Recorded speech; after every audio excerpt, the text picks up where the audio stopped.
Hey, what's up, guys? We're on SA Drummer Hangout, and we have our good friend Jason. By now, you've probably seen the roast. How was the roast for you? Dude, that was so much fun. I have never had so much fun playing that specific song ever. When did you play that song? Well, there's the technicality. Right.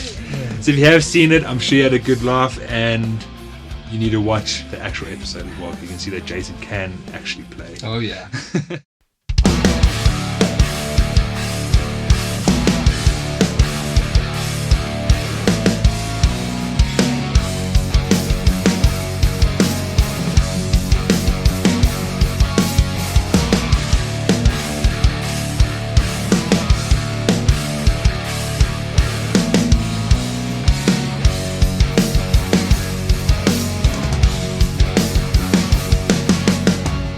Moving into it, man, like this whole thing with COVID, first of all, what are you doing to stay ahead and keep going and just stay on top of your game? It's a crazy time. Yeah, it is quite a crazy time. A lot of people have said they've kind of had time for introspection and, and I think that's great.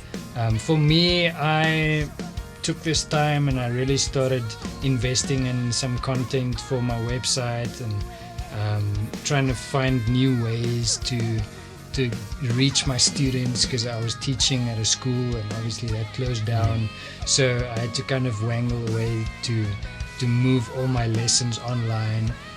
So in that sense, it's kind of I've invested in that area, I would say, of my career, and also I've really been privileged to play for a lot of stream shows, actually online shows. Rad.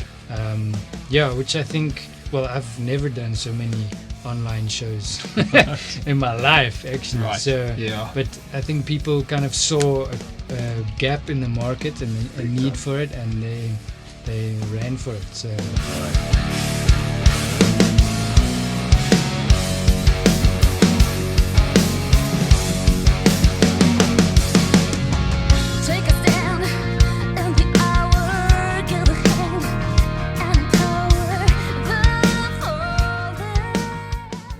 That about it, like we were discussing before, it's like I think when this happened with no kind of preparation, I think musos in particular, or actually everybody, but musos, they were like, what are we going to do?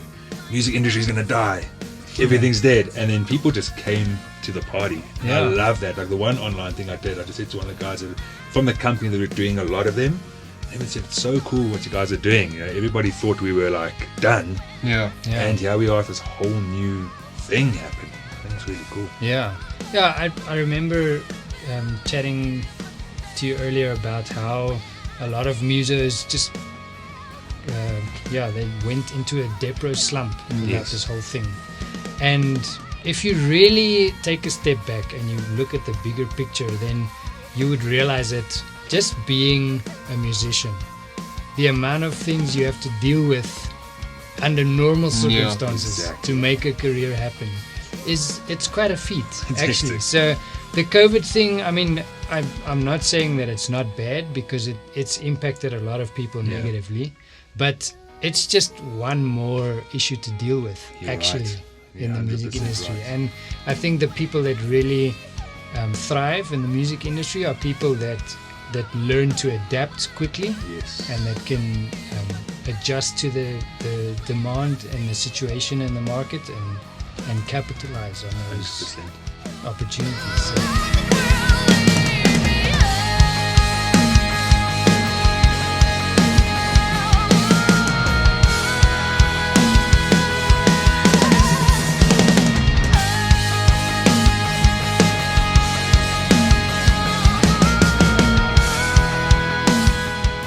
I think everybody had a bit of a, what now? Yeah. And I was like, no ways, man. So I phoned Louis and I'm like, listen, dude, so we're not going to be gigging much.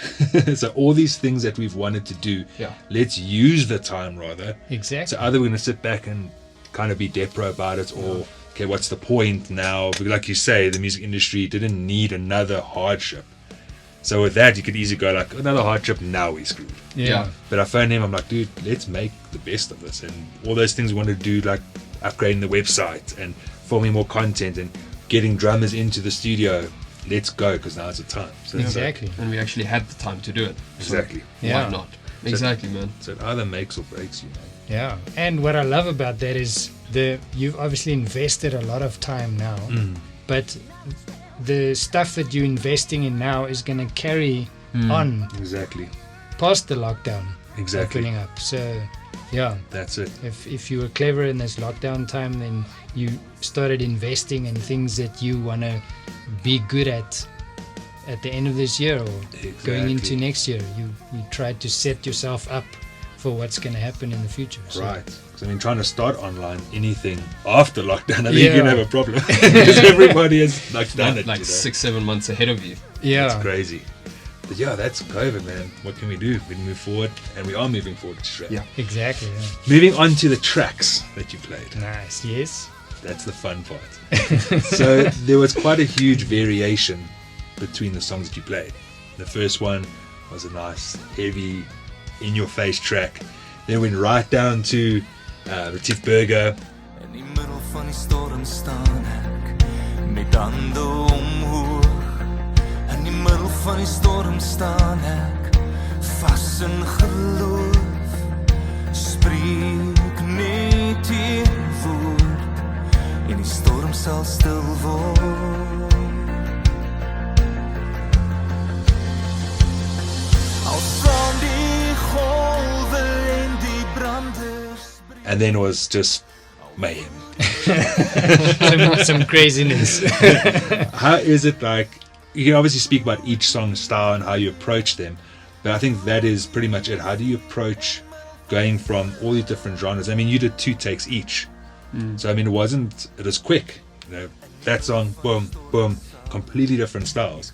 And I think a lot of people misinterpret how difficult that can actually be Yeah. to change between styles like that. Definitely. What's your approach from track 1 to track 3?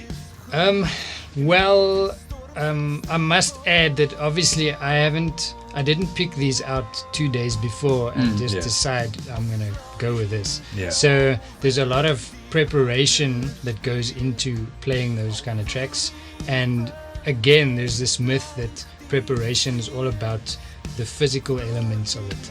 100%. But there's a big mental space that you need to explore, I would say, in terms of every genre that you want to cover. Right. So obviously with the North of Winter track, the very first one, it's very kind of progressive, hard rock, metal. I always struggle to put a label on genres. Right. But It's music, man. it's music, exactly. But yeah, the style has certain elements that if they are not there, then it just doesn't translate properly. So you need to know what are the things that make that genre sound the way that it does. That's basically what it is. Exploring the tone and the sound of every genre and making sure that you understand it. You don't just know how to copy it. Because when you understand it, that's when you can start making it your own. 100%, yeah. So yeah, obviously North of Winter, some nice quick drum fills, knowing how to navigate all those odd time signatures and things, because that's quite something. And that also, I wasn't counting my way through that song, because that's the quickest way to lose all the vibe in a track like that. Yeah. So obviously the first time I heard it, I was like, okay, I need to sit down with a piece of paper and maybe write down what is happening here. And I did that so that I could get a better mental grasp of the song. So, but by the time I'm actually at the point where I'm performing it, I'm not thinking time signatures. I'm listening to vocal phrasing and I'm listening to guitar lines. So I kind of moved past the mathematical part of it, and I really try and just feel the song. And find the little details that are arranged in there, little bass lines or guitar lines, vocal phrases, and try and accentuate those. So yeah. Then moving to Retief Burger. Weet ek jy is hier, laat die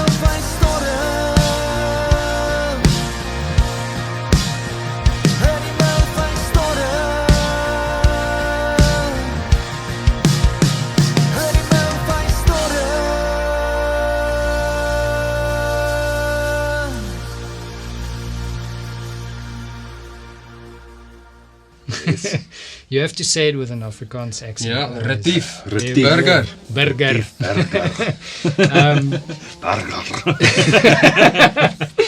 Oh, love it. The roast is finished, Warren. Yeah. No, we're done. We've I'm moved roasting past. myself right now. I wouldn't bother with those guys.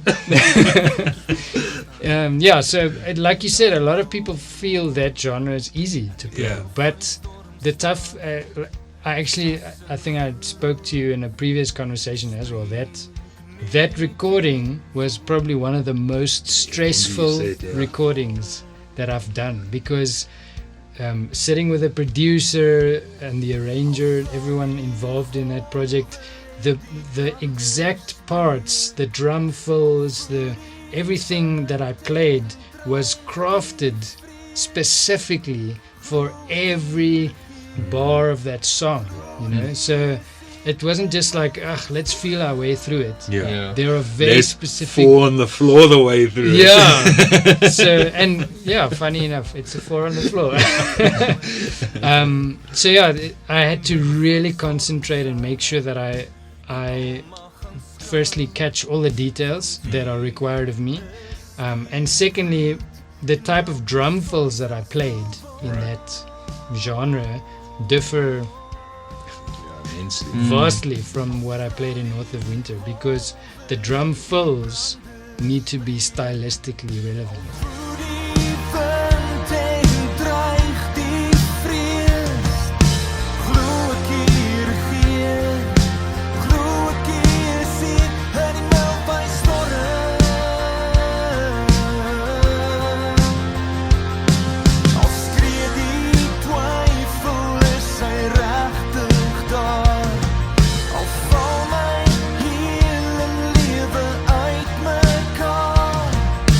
Yeah, and speaking of the 4 on the floor thing, people feel it's easy. You just play 4 bass drums, snare on 2 and 4, and your hi-hat. But my biggest challenge to this day is making sure that my kick and my snare drum don't flab. Exactly. On counts 2 and 4. And it is ridiculous how difficult it is to consistently hit both of those limbs exactly at the right time. 100% right. So, I would say that's probably one of the most challenging genres for me to play. Right. It's crazy. People won't think that. Yeah. They think of that genre and they're like, I can do that. Yeah. It's true what you say, man. It's like my experience with that was the Just Ginger gig I did, filling in for the mighty Brent Harris. And same thing, man. If you listen to, firstly, that band has been together for 20 years. Yeah. The same members. So, but the thing that got me was if you listen to, let's say it's a drum part, you listen to the music part, it's not intricate, like exactly what you're saying. Yeah.